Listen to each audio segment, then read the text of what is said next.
Kiri's Obsession by Onyx Moon and Pikachewyourfoods. Summary: Kiri scares 1A with his rock collection about 5 times. One time it saved their asses, though. The first incident. Kiri likes rocks. Katsuki was starving. He tapped his foot on the elevator floor. Why won't this fucking thing go any faster? He pulled out his phone, scowling at the time. Ding! The doors opened. Katsuki stomped out, beelining to the kitchen to get his share of that night's dinner. Looking at who was in the kitchen, he let out a short sigh. Good, it's Sato and not one of those other idiots who don't know what the word edible means. It smelled like some kind of soup.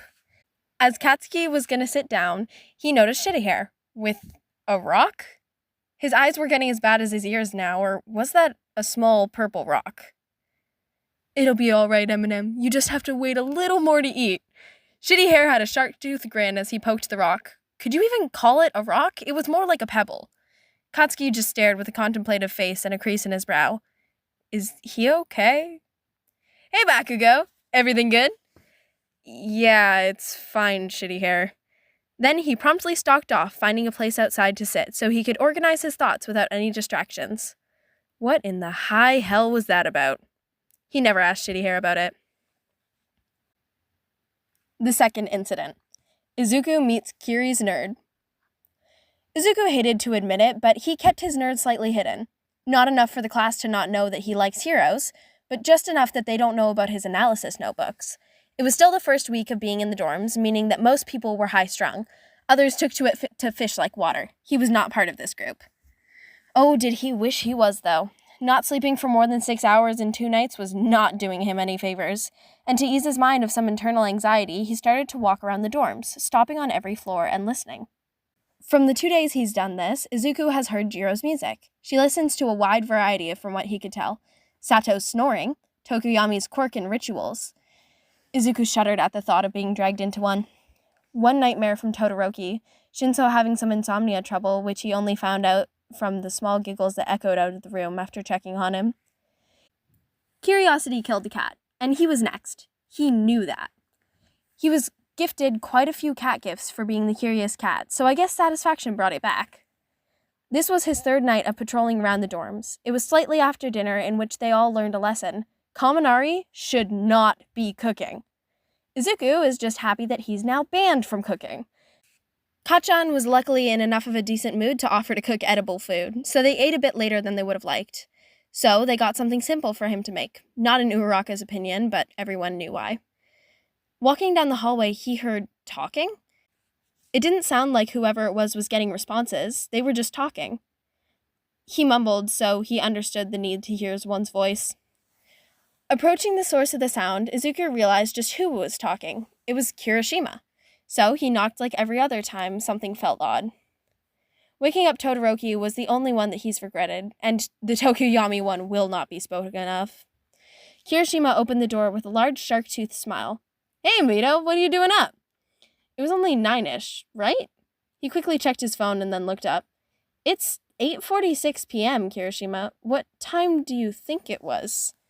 The boy became noticeably more red. I thought it was midnight. Ah. So who are you talking to anyways? Oh, my rocks. Izuku's brain took a minute to reboot. He thought the diner incident was honestly just Kiri messing with them. Want to see my rocks? Kirishima opened the door more. Like said before, curiosity killed the cat, so he walked right in with no regard to his life or sanity. Walking in was strange. This was the first time he'd seen Kirishima's room. There were shelves full of rocks, most tall labeled. Some jars full of one type of rock. He picked up one of them carefully, and it had red rocks in it. Kirishima moved to look over his shoulder. Ah, red coral. It's one of the few non-rocks I have in my room. Sorry for touching stuff without your permission, the boy laughed and smiled in response. It's fine, Mito. I don't mind. Lightly, he took the jar and put it on his bed, moving the whole set of jars over to the bed. Later, we can look at those. I have some more rocks that are over here. These ones were plain. They looked like any plain outside rock, but still proudly displayed. I haven't checked what they are exactly, but I've got my suspicions. What are your suspicions? He noticed how clean the shelves were. Even the more brittle rocks, shells, and gems were displayed with immense care. Most of these are river rocks, meaning they could be granite, basalt, limestone, and sandstone. The black ones are most likely basalt. He picked one up to show him, activating his quirk in one hand, lightly scratching at the rock. Izuku looked closer, and it was lightly scratched on the underside of this that confused him. These scratches prove its hardness. My guess is 5, closer to 6, which is the average to basalt. The issue about river rocks is it makes it harder to be sure without the proper equipment. And I may be well off, but not that well off, Kirishima laughed, putting the rock down. He could swear he saw blood on one of the larger rocks. Shaking it off, since it was probably in his imagination, he walked over to the bed. Now, this will take a minute to say them all. They were arranged in rainbow from the red coral to more neutral-colored rocks. Honestly, Izuku quite liked the red coral. It reminded him of his shoes, which had so many memories tied to them, both good and bad. Mainly, red reminded him of his mom. Then Kirishima started down the list, in order from the red to the last one. All 42 of them. Red coral. It's not a rock, it's a dead invertebrate. Red agate is a mineraloid and a variety of chalcedony. Red aventurine, a type of quartzite, meaning it's a metamorphic rock. He took a long breath and continued. Amber. It's not a rock, and there's a debate on what to call it, but old fossilized sap works. He held it out for a moment, then put it down. Sunstone is a type of microcline or oligoclase feldspar. Whew. Izuku was starting to wonder if this is how he sounded when he nerded about heroes. Citrine is another type of crystalline quartz. Prehnite is another mineral that is mainly found as a vein or a amygdule mineral in basalt volcanic rock. Olivine is an important rock-forming mineral group. He moved it closer so Izuku could get a better look at it. It was a pretty green color, a bit darker than his average hair color, but it was still pretty. Unakite, a metamorphic rock. Ruby zoisite. It's made up of corundum and zoisite. Kirishima looked at him, seeming a bit surprised because he was fixated on what he was saying. Can you blame Izuku? It's oddly interesting. Green rutilated. It's an ingenious rock and also another quartz. He finished the first row, taking a breath and getting a drink, then going straight back to it. Malachite is another mineral I sadly don't have much to say about. Blue apatite can be found in ingenious, metamorphic, and sedimentary rocks. Turquoise is a porous mineral aggregate known as cryptocrystalline rock, and it's practically made of small crystals. Izuku wanted to ask questions, but he held off considering just how many rocks were still left. At this rate, he grabbed Kirishima's beanbag and sat down. This was going to be a minute. His face lit up by him sitting and saying Amazonite is a gemstone. Aquamarine, I hate to say it, but I forgot most details about this one. Blue lace agate is similar to red agate. Blue aventurine, its hardness is lower than single crystal quartz, landing at around 6.5. If Kirishima had a rock book, Izuku wouldn't be surprised at this rate with just how much information he knew or remembered even. Kyanite, also called dystheny, is formed at medium to high pressures with low to moderate temperatures. Lapis lazuli, it's in Minecraft, a pre-quirk game, and it's used to enchant. This was probably the most random fact out of all of these. Rutilated amethyst. He stopped and jokingly sniffed the jar. It's a quartz! The boy was being silly, and it worked, causing Izuku to laugh. It was a bit scary how much he knew about these, though. Amethyst is one of the most popular rocks in geodes. Kunzite is the best-known variety of mineral spodumene. It's named after a famed gemologist, George Frederick Kunz, who was the first to identify its unique variety of spodumene. Its delicate color from traces of manganese. California's San Diego County is a major source of it. Clearly, it was one of his most liked rocks. Strawberry quartz is a variety of quartz with hematite and mica inclusions and crystallizes in mass formations. Rhodonite is a manganese silicate and forms in triclinic systems. It happens in both crystallized and massive fine-grained form. Tourmaline crystals have a unique property called pyroelectricity, meaning that they can generate an electric charge when heated or cooled. Think of it of if Denki was put in a microwave. Red-green agate is a type of moss agate, a semi-precious gemstone, and that's a variety of chalcedony like the others. This is made of silicon dioxide with minerals that create patterns of green, red, and brown. The green comes from chlorite, the red and brown come from manganese oxide or iron hornblende. Oh, maybe these were his most liked rocks. He knew more about these, or he just kept the others short. Phantom crystal, as cool as the name is, I only remember it's a type of rock crystal, he shrugged. God, Izuku thinks he was put under a quirk because he wanted to hear the end of this, as tiring as it was for both of them. Gold rutilated quartz has a reflective indent, meaning it allows more light to disperse than most minerals. Not sure if it's the most reflective or it's just rutile itself. Or if that's just rutile itself. Clear quartz. We're in the quartz arc, I tell you. Nothing too interesting to say about this one from what I remember. White turquoise, a misnomer made of dolomite. White buffalo turquoise, howlite, and magnesite, if I remember correctly. White coral. It's just like red coral. Snowflake obsidian, also known as flowering obsidian. It's made from cristobalite and another quartz making its patterns. Gold sheen obsidian. It's a variety of obsidian that crystallizes in mass formations. This color is caused by gas and iron impurities that are trapped in there when created. Smoky quartz. More fucking quartz. Yippee! Honestly, love quartzes. Just, there's only so much that I can talk about them without becoming repetitive or needing assistance from the internet. Labradite is a calcium-enriched feldspar mineral which can display an iridescent effect called Schiller. Black rutilite. More fucking quartz. Why the hell do I have this many quartz? Kirishima was starting to put away the others, leaving out the last 5 jars, letting himself catch his breath clearly. You really like rocks, don't you? Anything rock-like, really, which is why I have bones. Shell, coral, rocks, metal, and more. Izuku nodded, watching the boy grin at his collection. Let me finish explaining these last ones. You may know 2 of them also. Really? Which ones? Well, let me continue, starting again with moonstone, which is a gemstone, a type of feldspar mineral which is known for its shimmering appearance. Tiger's eye is a shadoyant member of quartz used for both decorative and ornamental purposes throughout history. Shadoyancy manifests as a silky or wavy shimmer across the stone. He shifts it to allow Izuku a better view of it.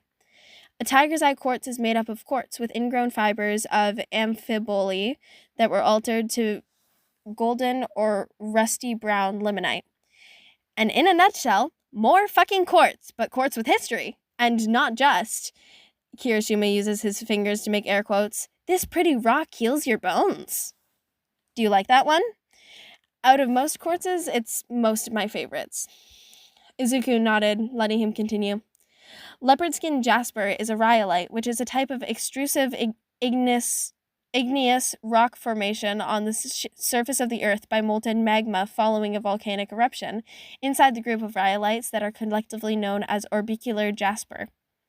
Gray-banded agate is a semi-precious stone that is a type of chalcedony. May I say more?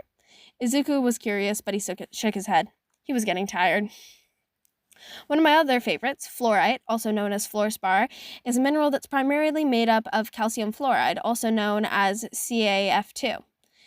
It's a halidite mineral that can be found in a variety of colors, like green, purple, pink, yellow, and colorless. It's commonly translucent or transparent, and often forms in cubes or octahedrons. Kirishima, panting, put away the jars and flopped onto his bed. You're the only and first one that has let me finish them all. The redhead sounded extremely happy at this fact. Looking at the time showed it had been at least 2 hours of just listening to rock facts. Izuku can say he fell on his bed like a rock and promptly passed out later.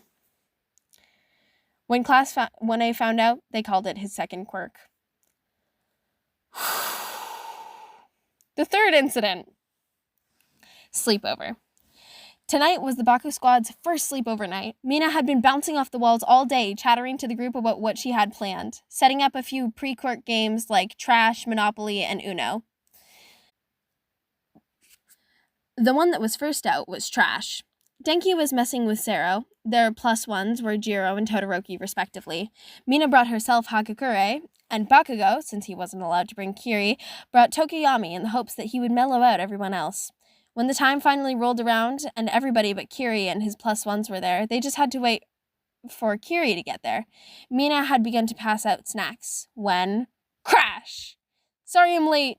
Kiri's breathless voice ran through the room as he stumbled in alone. Man, it's time. I was getting antsy, Kaminari said, and he sat up from where he'd flopped over on one of Mina's beanbag chairs.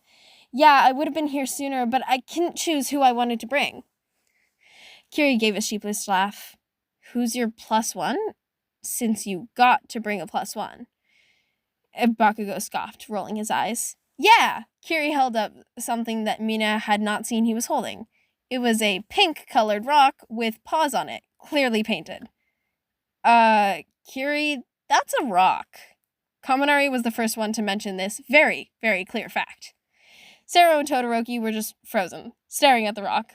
Hagakure looked like she was about to die of laughter by how her clothes scrunched. Mina didn't know what to say to how Kiri's face was in a large smile.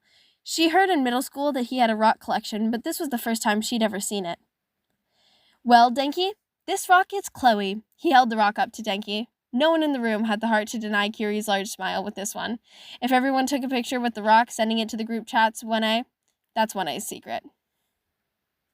The fourth incident, rock fight. It was their normal class cross-training with 1B. Sadly, this meant dealing with Monoma, which no one in Class 1A was thrilled about. The training exercise was going well. It was some group sparring, 4 people who would fight in a mass group, freestyle for all brawl.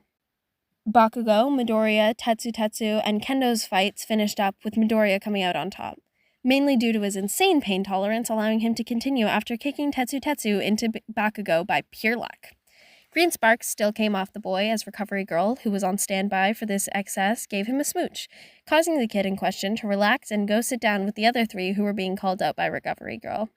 It was now Denki, Tsuyu, Pony, and Shiozaki's match in the False Factory.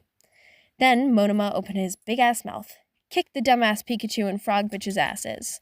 Kendo started walking straight up to the boy as Denki slightly hunched in and Tsu looked neutral. Monoma, we know you've got the confidence issues. Don't shove them on us. She continued walking as the boy gaped and dodged Kendo, clearly not being done. There's no insecurity. It's true, with him going into his dumbass mode each time he uses his quirk, and you don't do much. The class was slowly getting more and more ready to kick this kid's ass. Who would have thought that Kiri would lead the charge? Coming up from behind, quirk active, and swiping down caused the blonde boy to jump back. They both got into fighting stances. All 3 teachers tensed, looking ready to jump in to break it up. Then the rat appeared from God knows where and stared. Let them rough it out. It's just Kiri and Monoma. Let them teach him a lesson. But Vlad started, but was cut off. No, nothing works, so let's see how he reacts to a reality check from a kid with a quirk he deems weaker than his. Fine. Aizawa was clearly unhappy with the idea as they began. Monoma seems to have stolen Todoroki's quirk, sending out fire at Kiri, who dodged to the side. He can make his skin hard, but that doesn't make him fireproof. The boy started to approach at rapid speed, almost animalistically. Another wave of fire was sent out, pushing the other back as Monoma readied a wave of ice. It was clear he planned to run each quirk out of its 5 minutes. Every attempt to get closer failed due to the wave of fire or ice until it clearly had been 5 minutes, and slowly the floor became softer, trapping Kiri, who, after it solidified, climbed out, grabbing onto something from the ground. It became a dance of Kiri dodging attacks, getting closer to Monoma, figuring out a way to push him back, or just clear dodging, both getting a few good hits in. Monoma sported a nasty bruise on his face, along with a cut from Kiri's hardened fingers he began to use like claws. No one expected what happened next. When Monoma went down to touch the floor to soften it up, something was thrown and smacked into his head, causing him to fall to the ground with a sickening thump. Kiri approached, glaring at the boy, who wasn't knocked out but was extremely dazed. Rocks for the win, but don't mess with Class 1A. Kiri basically stared down Monoma, daring him to protest his order. The blonde froze and stared, not giving a reply as the red-headed teen grabbed the object. It was a rock that was stained with blood. Monoma wasn't bleeding. This rock worked on me, hardened, and it probably hurt to be hit with it. He smiled, sickeningly sweet. So, why don't we not repeat this? It's not very manly. Monoma nodded in response. Kiri picked the boy up and dragged him over to Recovery Girl. Class 1B learned not to fuck with the rock kid. This wasn't the only incident that day. When Kiri, Shinso, Rin, and Shishida were up to fight when the rock came back. It started pretty normal, Shinso asking a question and Rin answered but got smacked by Shishida. At least fight fair, the boy growled. Undergrounders can't, so don't expect me to play nice, Shinso glared as the battle began. Rin went straight for Shinso, clearly having beef after his little stunt scales bursting out of his arms. He tried to swing, but trying to cut Shinso's scarf as it was sent out. Shishida had transformed, running at Kiri, who used his quirk to dig into the ground and put them both in a stalemate. Shinso, after a while, took Rin out of the game with minor scratches that sluggishly bled, watching the other two fight it out. Kiri stepped to the side, letting the other in his beast form run past, who slid to face Kiri again, who was going straight for Shinso, with the other team being focused on him. Aizawa, what the hell is your student doing? Vlad spoke, oddly transfixed. Oh my god, move. No clue. I've never seen him use rocks until today. Aizawa stared at the others while Aizawa stared back.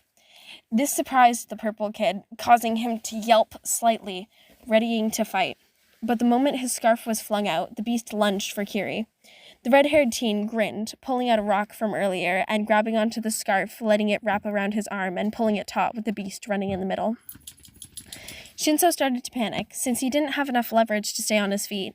Kiri looked like he was trying to hold on until the other student grabbed the scarf, dragging it forward.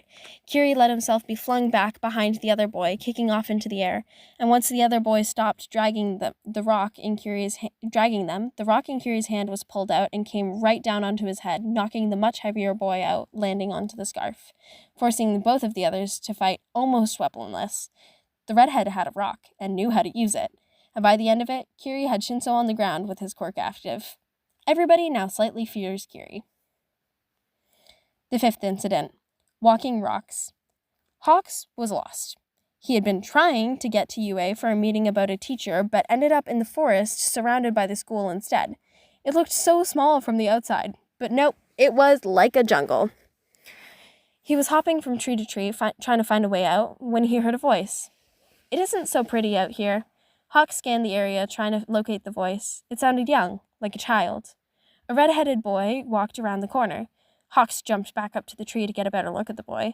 He was wearing a crimson riot hoodie, and there was something else on his chest. Hawks couldn't make out what it was. As the kid came closer, he got a better look. It was a baby carrier? Are my eyes deceiving me? So, Goose, what do you think? The red kid looked down to whatever was in the carrier.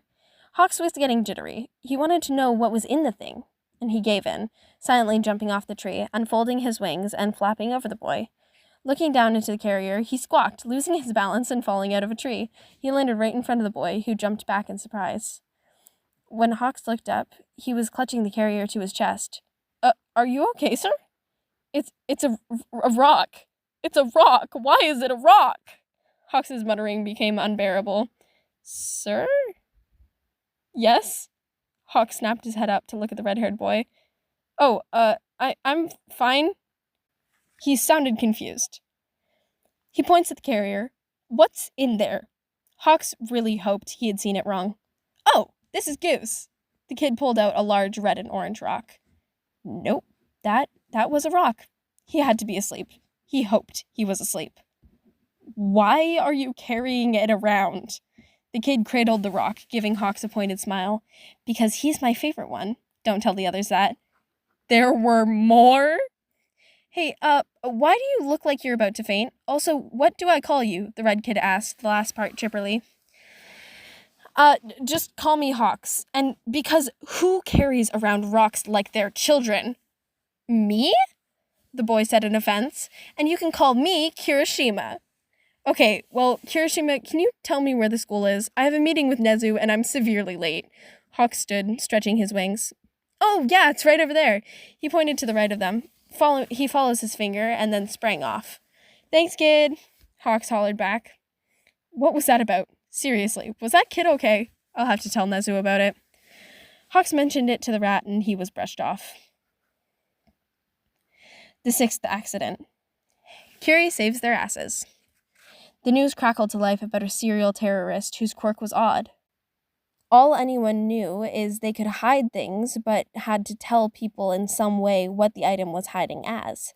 This drawback should have made it easier to find the bombs, but he uses riddles and large words that seem to be random things strung together.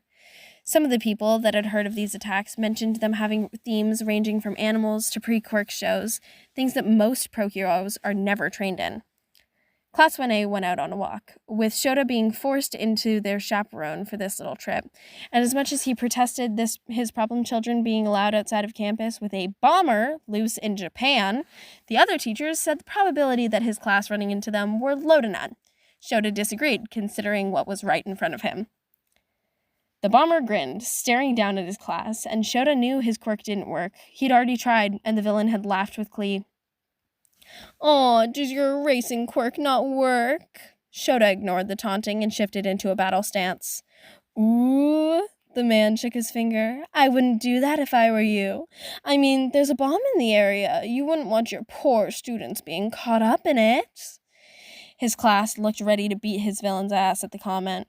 "Stand down," he snapped to stop Midoriya's clear shift to attack. What's a good riddle?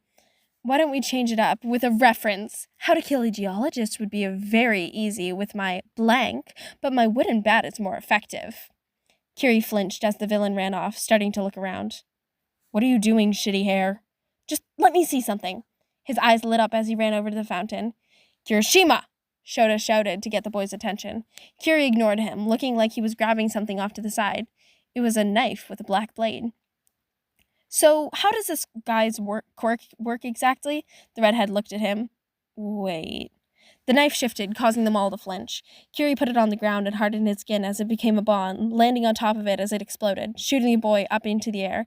The damage was majorly shrunk down, being used to propel the boy up and to the side that the bomber was standing, who was staying in the area just far enough away that chasing him without a speed quirk would be pointless. It was how this bomber was even known as he watched as people floundered. Now he was floundering as the hardened Kiri went flying at him like a meteor out of the air, eventually crashing into him using his quirk to dig into the ground and pinning the guy to his place, turning himself into a temporary restraint with a large grin. You're under arrest. Red eyes landed on Shota's as he was running over with some quirk-suppressing cuffs. Getting over the child, he saw how the villain was cursing and writhing over the boy's grip. How did you fucking know? Obsidian is volcanic glass that shatters quite easily. Also, geologists can see wood, unlike the meme says. He childishly grinned as the villain looked slightly horrified. God damn it, I ran into the one rock nerd! Shota got the cuffs around the guy as he stared at Kiri. Fine, you win, kid, the villain huffed, letting Shota take him away. No one questioned Kiri's rock habits after this. Author's notes. What scene 6 was inspired by? How to Kill a Geologist. It's on YouTube. Yeah, that's basically it. Anyway, for my ending notes, I did not read this fic before I podficked it. I started struggling in the middle with the entire list of the different types of rocks. I did not know that was going to happen. I was not prepared. And I think I did read this fic at one point, actually. But I just did not remember any of it. Yeah. Thank you to Pika and Onyx for letting me record this. Sorry if I didn't do it justice, because I really should have at least read it through once before I started reading it. And then my dog started coming in a bunch. Yeah, it was difficult. I also got the AO3 curse like twice, just trying to record this one super short fic, right? A tree fell on the power lines near my house and cut out the power for only 10 houses, mine being one of them. And then I hurt my finger pretty bad, like maybe 3 or 4 hours ago. Yeah, this was not great. And now I finally recorded this. I know I've been gone for so long. Life is absolutely crazy. But yeah, now I'm here. And thank you for watching. Have a good day, night, whatever time it is. Drink water, take medication because I forget to do that. Yeah, I think that's it. Bye.